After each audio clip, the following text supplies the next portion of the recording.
Revelation 4045. From the 20th of May 1947. Faith. Strong wrestling. An everlasting inner struggle is required in order to attain strong faith, and this presupposes a strong will to be able to accept what teachings are imparted to people, that is, to be convinced of its truth. A right faith can be gained, consequently it is also to be regarded as a gift, yet the human being must also be willing to accept the gift, thus his will must participate again, otherwise the human being cannot believe.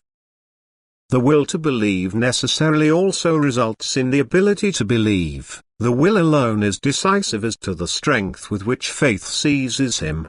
You must gain the conviction in your deepest inner being of the correctness of what is demanded of you to believe. Only then will you be able to say, I believe. But in order to be able to gain this conviction, the human being also has to do a certain amount of work beforehand. Otherwise this faith can never come to life in him. He must express the will to believe through his way of life, for the will alone, without the deed, is not fully valid and therefore not effective. His way of life, however, should be an activity of unselfish neighborly love. Through this he connects himself with God, in whom he is taught to believe. The connection with God lets him feel his nearness. He becomes aware of a strength which flows through him, even if he cannot express this feeling. But as soon as he is united with God through activity in love, the conviction will also arise in him that there is a being full of love, wisdom and power, and he can now consciously say, I believe in this being.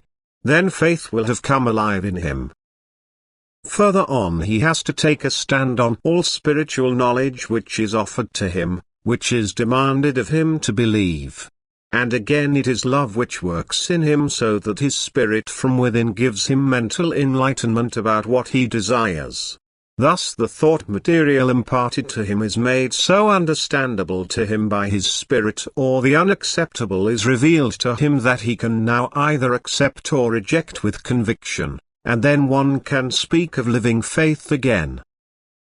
And faith in Jesus Christ as the Son of God and Redeemer of the world is to be understood in the same way, that the human being must first receive the knowledge about it, that he must mentally process it and then take a stand on it himself, that he can only do this if he practices love, if he follows him, so that through love the Spirit can develop which guarantees him right thinking, and fully consciously the human being now acknowledges Jesus Christ. He believes in him and now surrenders himself to him in this faith. Faith has to be gained, the human being has to have the good will to be able to believe and then do everything that earns him a profound unshakable faith. And for this he has to ask for strength and grace so that his will not flag, so that he will walk on earth according to God's will. As soon as he has already gained faith in God, God knows the slightest stirring of the heart, and where he finds the will which turns towards good, he will also direct his grace there, which will then be accepted and utilized according to the person's will. However, the will alone is decisive as to which measure of grace he uses, and the human being's will also cause him to pray, which will never go unheard but will secure him an increased allocation of grace, which guarantees the ability to recognize and thus convinced faith. Amen.